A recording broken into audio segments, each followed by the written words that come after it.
Hey guys, I'm at a customer's workshop to take some measurements on a dumper's worn articulation joint. I then headed back to the workshop to machine new bushes that will be replacing the worn ones.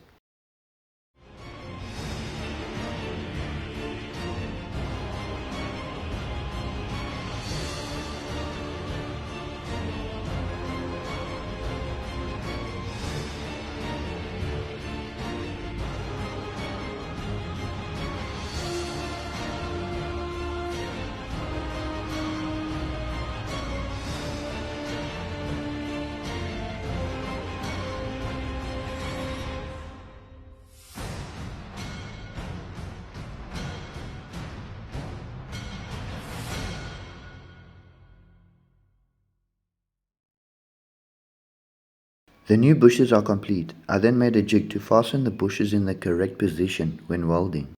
This part of the jig is a spacer to keep the correct distance between the bushes.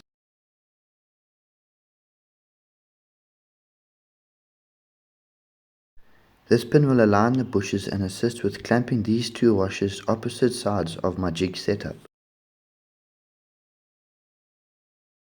Here's what it looks like when it's all assembled. Lastly, I made 4 spacers that bolt to the bush for keeping the pin in the articulation joint. Follow me to see how I weld and fit the new bushes.